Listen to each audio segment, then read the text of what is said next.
안녕하십니까. 제가 이 학원의 원장인 전용원입니다. 지금 그 쭉 나누어드린 그 프린트물하고 이 잡지는 저희 잡지 신간입니다. 3월호인데 한 권씩 나눠드리고요. 오늘 강의 스케줄은 이제 맛보기만 좀 하시는 거니까 먼저 제가 이 관상에 관해서 말씀을 좀 드리고 그 다음에 또 다른 분이 수상에 관해서 말씀을 좀 드리고 그 다음에 육효 그리고 또 다른 분이 사주에 관해서 말씀을 드리는 순서로 그렇게 하겠습니다.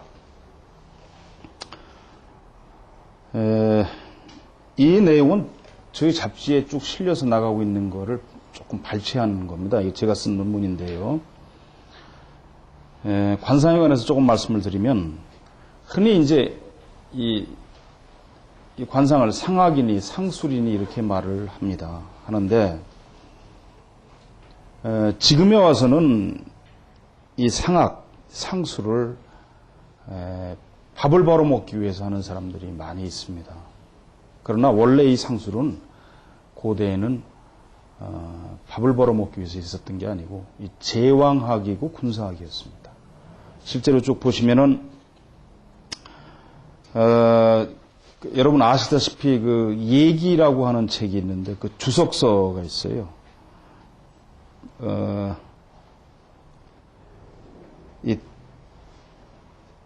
그 주석서에 그 대대익이라고 대덕이라는 사람이 한나라 때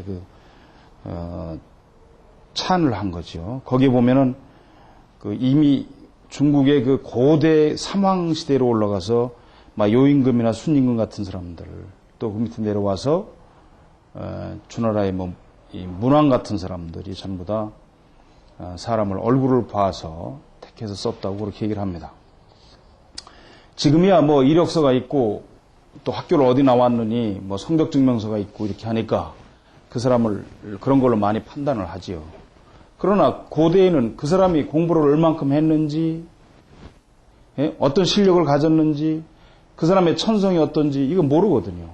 그렇기 때문에 주로 그 황제나 왕의 측근에서 이 관상술을 배운 사람이 하나 있어서 그 사람이 인사를 좌지우지 했습니다. 중국 같은 경우에는 이 명나라 때까지도 그 이후도 마찬가지입니다만은 계속 해왔죠. 그런 것들을. 그런가 하면 이 관상은 고대 이 인도에서도 있었던 것으로 보입니다. 여기 그 중간에 있습니다만은, 석가모니의 그 탄생설화가 있는 그 불소행찬이라는 데 보면은 그런 얘기가 있습니다. 아시타라고 하는 선임이 와서 부처가 태어나는데 보고서 이 아이가 앞으로 크면은 왕이 되면은 세계를 제패하는 전륜성왕이 될 것이고 출가하면 부처가 될 것이다 하고 예언했다는 그런 기록이 있습니다. 그리고 이제 두 번째 페이지 보시면은 실제로 지금 남아있는 역사책입니다만 공자님이 쭉 쓰신 거지요. 공자님이 노나라 역사를 위주로 쓰셨는데 춘추라고 하는 책에 보시면 그런 게 있습니다.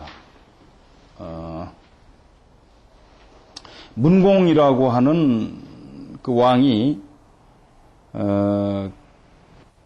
그 아버지인 그 희공을 장사 지냈는데 주나라 황실에서 내사벼슬이니까 아마 지금 장관급쯤 되겠죠.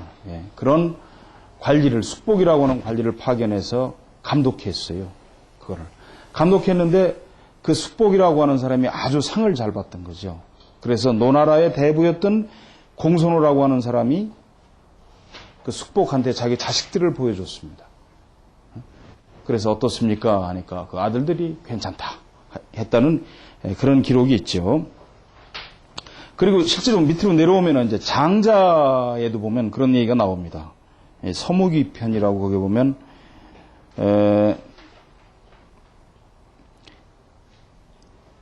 이 자기라고 하는 사람한테 8명의 아들이 있었는데 쭉 세워놓고서 구방원이라고 하는 그 상술가를 초청을 해서 자기 아들을 좀 봐달라고 했다는 기록이 있어요. 근데 그때 이미 이 구방원이라고 하는 사람은 마상에도 놀랐습니다. 말을 살피는. 고대의 상가들은 사람의 상뿐만이 아니라 말에 관한 상을 많이 봤어요. 왜냐하면 이 말이라고 하는 건 재산 가치로서 가장 1호고, 그 다음에 전쟁이 나가든지, 요즘으로 말하면 자동차죠, 뭐. 그 사람의 생명을 같이 다루는 기구이기 때문에 그 말의 상을 받습니다. 여기선 뺐습니다만은, 조조의 아들 조비가 항상 그 백마를 타고 다녔는데, 이제 황제가 됐죠? 그, 조조는 황제가 안 되고 대장군으로 있다 죽었고, 그 아들 문제, 조비 때에 와가지고 황제다 하고 이제 황제가 됐는데, 그 마상을 보는 사람이 그 말을 봤더니 이 말이 오늘 죽는다 이 말이죠. 이 말은 오늘을 못 넘긴다. 그랬는데 조비가 나와가지고 그 말을 타려고 그러는데, 그때 아마 그래도 황제니까 몸에 무슨 향 같은 걸 많이 발랐던 것 같아요. 옷 같은데 뭐 침향도 있고 뭐 사향도 있고 그렇지 않았겠습니까? 타려고 하니까 말이 놀래가지고 말이죠. 그 향내 때문에 뒤로 탁 제꼈어요. 그래서 조비가 말 즉시 거기서 그 말을 죽였거든요.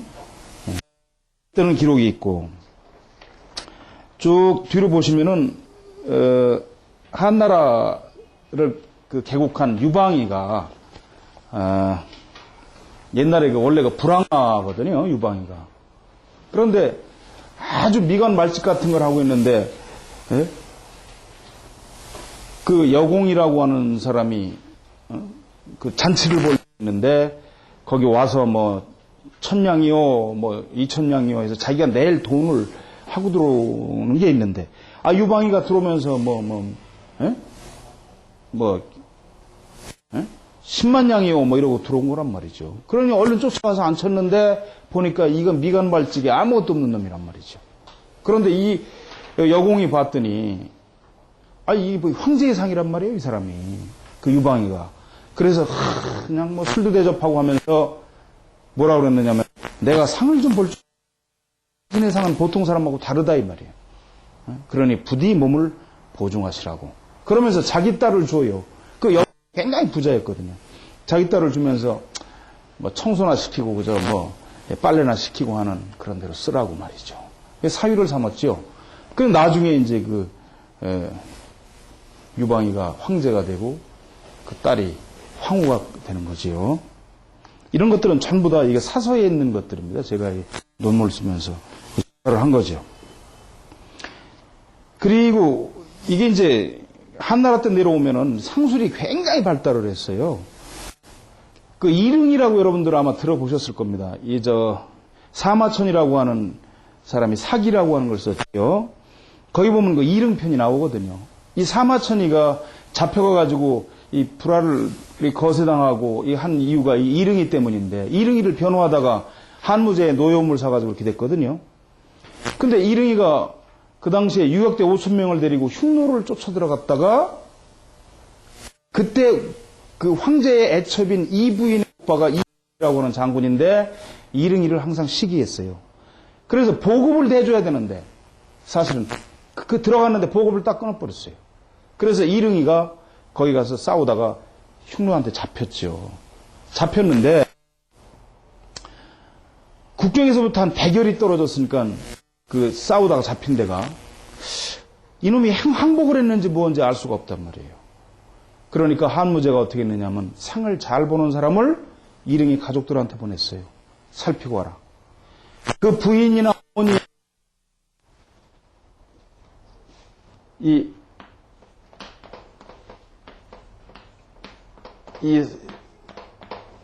상기가 떴는지 봐라 이 말이에요.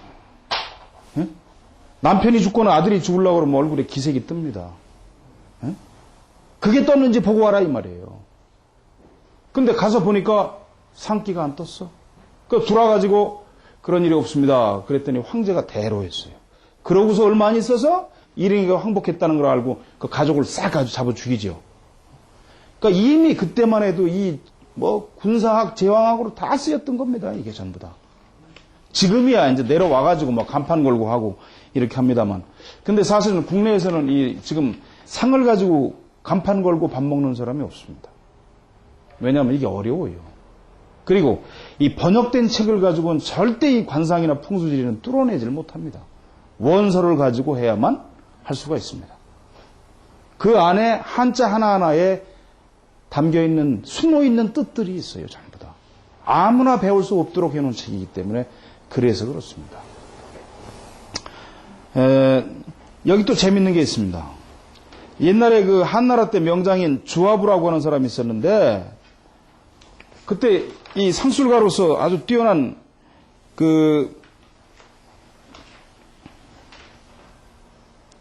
이 허부라고 하는 사람이 있었는데, 그 주화부라고 하는 사람의 상을 봤어요. 보더니 당신은 앞으로 굉장히 높은, 소위 정승까지 올라가겠다 이 말이죠. 요즘 말로 하면. 그리고 가장 높은 자리까지 올라가고 나서 9년 후에 당신은 굶어 죽는다 이 말이에요. 그러니까 그 주화부가 웃으면서, 아니 그렇게 높은 자리까지 내가 올라가게 된다는데 또 굶어 죽는다는 건 무슨 말이냐. 그러니까 허부가 뭐라 그러느냐, 당신은 위에서부터 내려온 주름이 입으로 들어갔다 이 말이에요. 그게 뭐냐면 이 코 옆에 있는 범령, 이렇게 이게 입으로 들어간 거야. 그러면 굶어 죽는다고 그랬다 이 말이지. 그런데 과연 그 주화부가 굉장히 승승장구했는데, 그때는 이제 황제가 죽으면 순장을 한단 말이에요. 순장품, 뭐 무기니 뭐 그릇이니 이런 걸. 그래서 그것만 순장품을 별도로 만드는 관청이 있었어요. 근데 이 주화부의 아들이 자기 아버지 죽으면 순장품을 같이 묻으려고 돈을 주고 그걸 사놨어요. 그러니까 뭐야 이게 알려지니까 대역죄를 범했다 이 말이에요. 그 차별하려고 그러니까 그 부인이 못 하겠거든요. 그 갖다 놓고 당신 역모를 꾸미려고 했지 그러는 거죠. 그러니까 난 그런 일이 없다. 그러니까 없다고? 당신은 죽어서까지도 역모를 꾸미려고 그랬다 이 말이야. 예? 옛날이고 지금이고 사람 갖다 달아놓고 하는 놈들은 또 그렇잖아요. 당신은 죽어서까지도 역모를 꾸미려고 했다 이 말이야. 그래서 주화부가 야 안 되겠구나 해서 닷새를 굶어가지고 물도 안 먹고 그래서 피를 토하고 굶어 죽었어요. 그 다음에 이제 여기 조비에 관한, 조조의 아들 조비에 관한 얘기가 나옵니다. 그 당시에 이제 주건평이라고 하는 사람이 상을 잘, 영험하단 말이에요.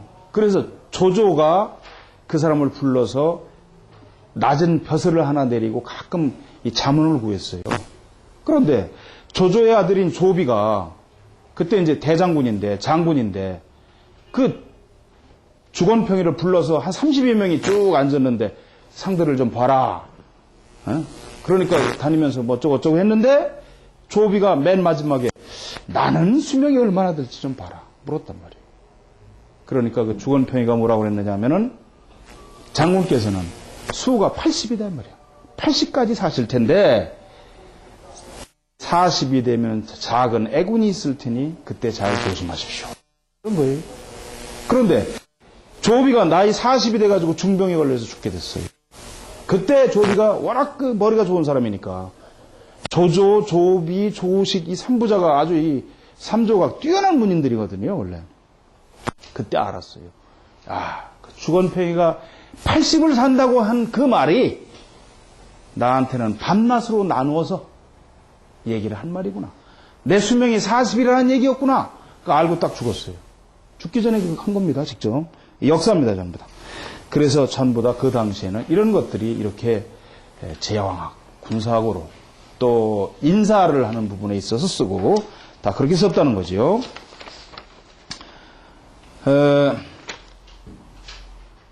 지금 저희가 하고 있는 강의는 제가 맡고 있는 이 관상 강의는 지금 마이상법이라고 하는 책을 가지고 하고 있습니다.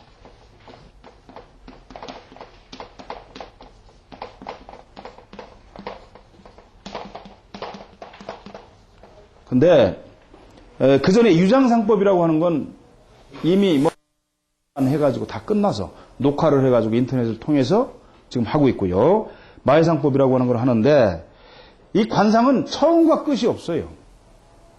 책에 보면은 나왔던 내용을 다른 말로 바꿔서 또 나오고 해서 중간에 들어도 상관이 없고 끝부분에 들어도 그 다음 영화를 연속해서 상영하듯이 그와 같습니다. 그런데 이게 이제 송나라 초기에 나온 책이에요. 마이상법이라고. 이게 실제로 뭐 역사적인 기록입니다만은 그 마이라고 하는 이가 항상 배옷을 입고 살았거든요. 자, 중국의 화산의 그 석실 굴에서 살았는데 배옷을 입고 살았어요.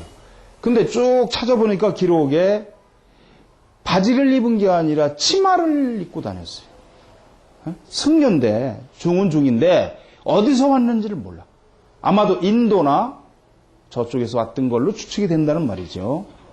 그래서 그 사람이 이 진단이라고 하는 사람한테 이걸 전수를 했어요. 그래서 그 진단이 그걸 다 그 안에서 받아듣고 나중에 나와서 기록을 한 책이 마해상법이라고 지금 내려오고 있는 책입니다. 자, 우선 조금 맛을 한번 보신다 생각하시고 한번 해보시자고요. 맨 마지막 페이지를 보시면 이게 원문으로 되어 있습니다. 이 제가 유장상법, 그 다음에 풍수지리의 가장 원조가 되는 금난경이라는 책하고 다 이 강의를 해서 녹화를 했습니다. 이미 그건 다 끝났고 이제는 이 마이상법을 하고 있는데 이 원전 강의만 해요, 제가. 한번 이거 보시죠. 사람의 얼굴에는 이 12개 부분이 있습니다. 크게 나눠서. 12개로 쪼개서 나눌 수가 있고, 그 다음에 그 부분마다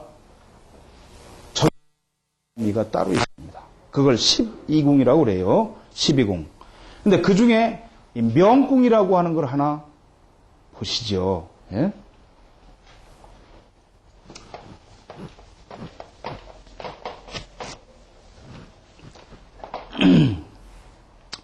자, 명궁. 읽으면서 설명을 드리겠습니다. 명궁자, 거, 양, 미간, 산근지상, 광명, 여경, 학문, 계통, 상근, 평만, 내주, 복수. 여기까지 한번 보시죠. 명궁이라고 하는 것은 이 말입니다.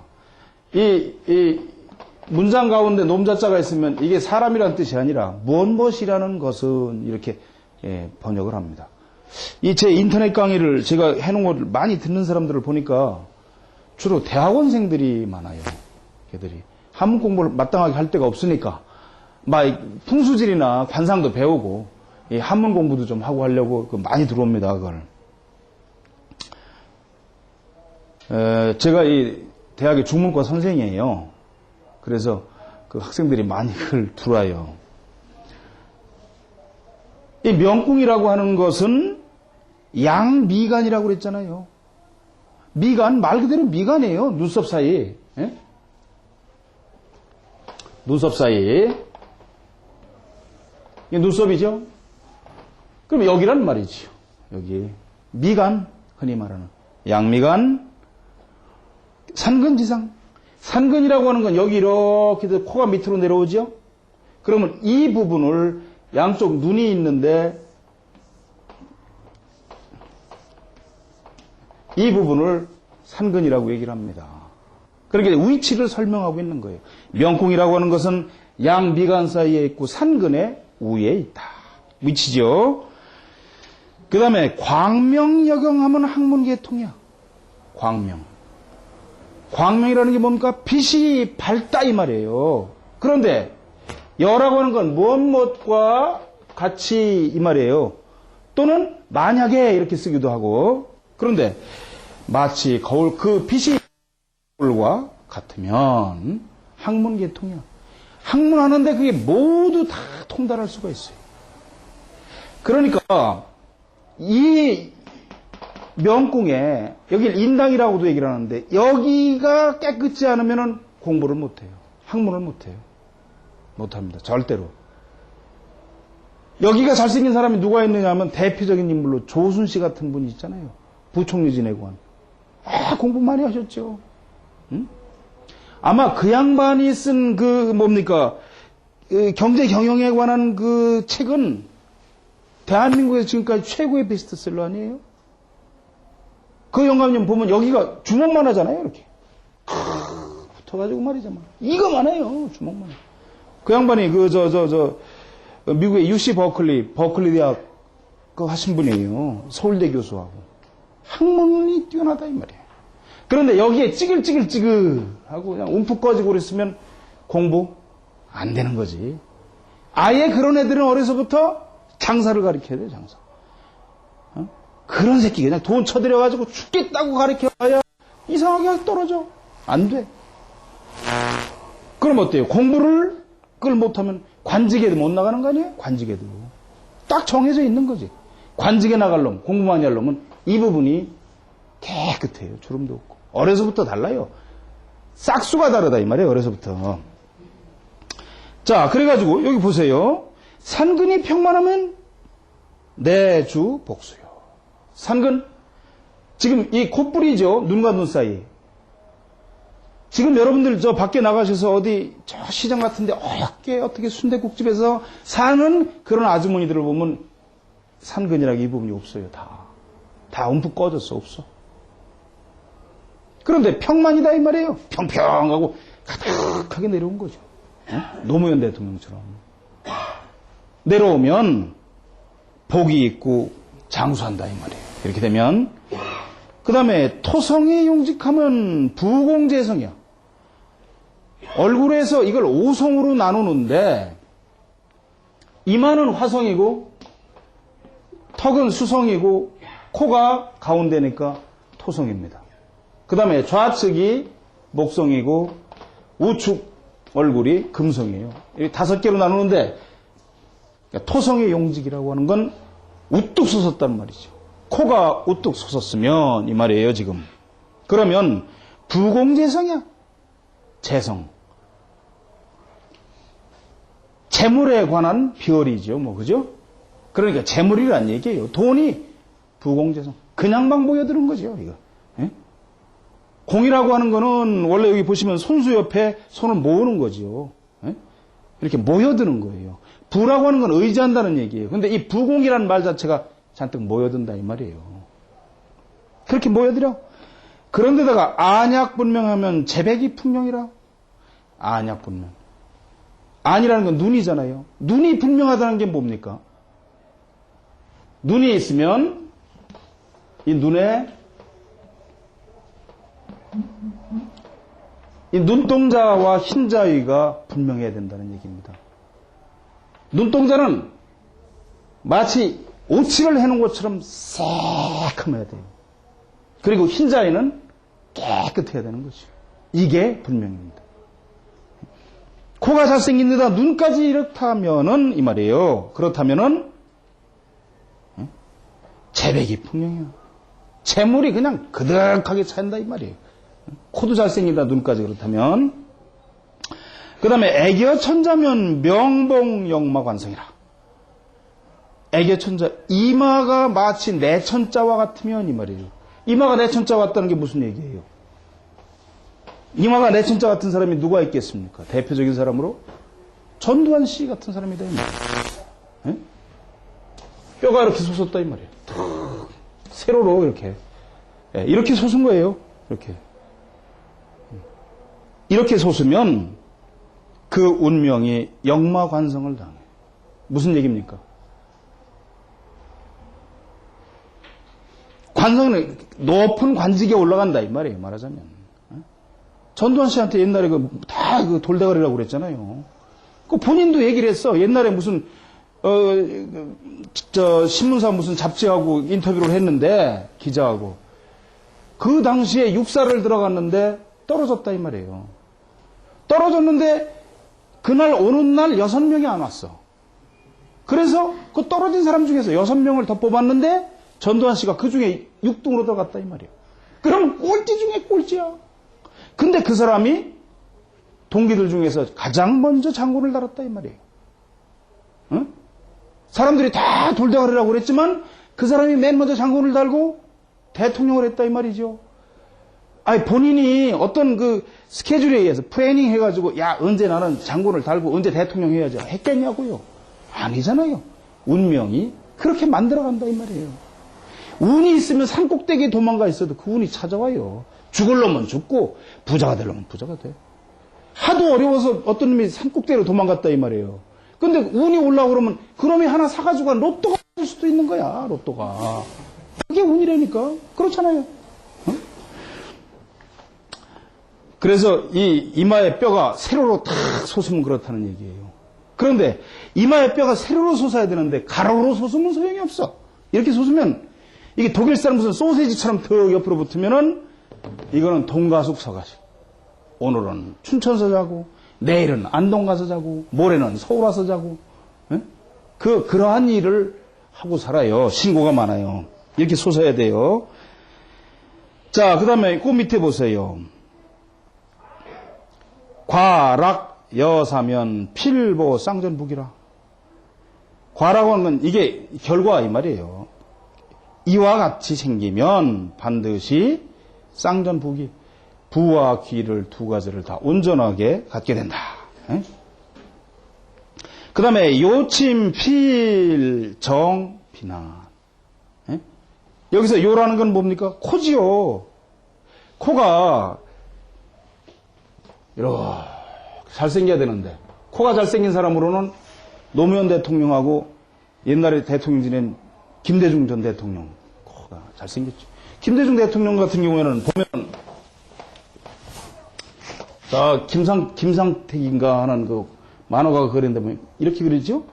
그래 콧구멍이 이렇게 실제로 이렇게 생겼잖아요. 콧구멍이 안 보이는 거야 앞에서. 밑에서 이렇게 올려다봐야 보일까 말까 하다고. 콧구멍도 크고. 그렇게 생기면 본인이 손에 물 하나 안 묻혀도 돈이 그냥 갖다 바치는 놈이 그냥 잔뜩 생기는 거예요. 가져라 안 해도 그냥 갖다 그냥 주지를 못해서 아우성이다 이 말이에요. 그 얼마나 잘생긴 코입니까? 그렇게 생겨야 되는데 그게 아니고 이놈의 코가 찍 내려오다가 뭐 이따구로 생기고 말았다 이 말이에요. 뭐 빼죽하니 이렇게 생기면 움푹 꺼져가지고 그렇다면은 반드시 비난하도록 정해져 있다 그 말입니다. 그 다음에 미교 상교 성하천 난이 이향우 극처. 미교 눈썹이 서로 교환을 했어. 무슨 얘기죠? 이게 명궁인데 이놈은 눈썹이 들어와서 이렇게 붙었단 말이에요. 이렇게 붙든지 이렇게 되든지 서로 이 명궁이 없는 거죠. 이렇게 되면 어떻다고요? 여기 나와 있죠? 반드시 하천하도록 돼 있다. 일을성자라는 건 그렇게 된다 이 말이죠. 그렇게 하천하도록 돼 있다. 그 다음에 여기 보시면 난이 이향우 극처. 여기에 주름이 말이죠. 주름이 심란하게 이렇게 있어. 그러면 일찍 고향을 떠나고 극처를 해요. 극처라는 건 마누라를 사별할 수도 있고 살아서 이혼할 수도 있고. 그래서 이 부분에 이렇게 젊은 사람이 주름이 바늘을 달아맨 듯이 일자로 깊이 내려온 사람들이 있습니다. 이걸 현친문이라고 그래요. 바늘을 달아맸다 해서 현친문. 이러면 이건 애전하게 공부가 안 돼. 여기엔 그런 내용이 없지만 이렇게 되면은 이것도 이혼하거든요. 뿐만 아니라 공부도 못할 뿐만 아니라 여기에 이렇게 내려꽂혀 있으면 형제간의 그 사이가 얼음과 숲과 같다 그랬어요. 형제간에 그냥 원수같이 사는 거야. 그렇게 돼. 어려서는 그 사이가 좋다가 중년이 딱 돼서 30 넘으면 형제간의 원수가 돼버려요. 그게 명궁이에요. 그리고 극처한다 이 말이죠. 극처. 고독한 사람들이에요. 저렇게 되면. 그 다음에 액착 미고 파제 둔성. 액착 착이라는 건 붙을 착자예요. 이마가 좁아. 아주 이마가 좁아 터진 거예요. 붙은 거지 뭐. 이마가 아주 이렇게 널찍해야 되는데 이마가 그냥 위로도 쭉 맨 이런데 텔레비 같은데 보면 그 나오는 애들 말이에요. 예? 그 삼류 탤런트들 이런 것들 보면 이마가 이렇지. 여자는 뭐 이마가 막 그런데 나오는 애들 보면 막 이 부분보다 이게 더 높잖아요. 다 쭉 까졌지. 그런데 남자애들은 보면 이게 그냥 좁아. 무지하게 좁아 터지죠. 아주 천한 거지. 천박한 거예요. 액창미고 이마가 좁고 눈썹이 윤기가 없는 거지. 고라고 하는 건 이거 말을 꽂자인데 거칠거칠하다 이 말이에요. 눈썹에 윤기가 털에 반짝반짝 나야 됩니다. 그런데 그게 아니고 마치 낙엽처럼 마른 듯해. 그게 고예요. 그렇다면 파제 둔전. 재물을 파하고 이 둔전이라는 건 계속 하는 일마다 막히는 거예요. 계속 막혀. 하는 일마다 되는 일이 없다. 그 말이죠. 그래서 이거를 이제 시로써 애우기 좋으라고 그 당시에 이걸 시로써 이렇게 지어놨어요. 그 시화를 해가지고 미안 중앙시 명공 광명 영정 학수통 미안 눈썹과 눈의 중간이 바로 명공인데 그 빛이 밝아서 밝고 맑고 깨끗하다면 반드시 학문이 통달하게 된다. 약환 물리 다 둔 채 파진 가제 급 조종. 만약 이 환이라고 하는 건 이게 중국말이에요. 이게 그냥 한자가 아니라 환이 아니라 중국말 하이라고 하는 또한 이 말이에요. 그런데 만약 또한 물리 주름이 찌글찌글 많다면 둔채 그 막히는 체하는 일이 많게 되고 파진이라고 하는 건 파해가지고 진 다 없어지는 거죠. 가재 집안에 있는 재산이 모두 다 파해서 없어지고 급조종 또한 급이라고 하는 건 미칠 급자인데 영어로 말하면 and와 같아요. and 그래서 집안에 있는 재산을 모두 재산과 조종이라고 하면 조상으로부터 내려온 모든 것이죠. 물려받은 것. 이걸 다 파해. 다 파해서 말려버리고 이향, 고향으로 타향으로 떠나게 된다는 그런 얘기입니다. 어떻게 재미가 좀 있습니까? 예. 재미가 있으면 강의를 신청을 하셔야지. 이제 그 다음엔 우리 저는 원래 약속된 시간이니까 이만큼만 하고 우리 무량 선생님께서 이제 수상을 또 한 30분 아마 말씀을 드릴 겁니다.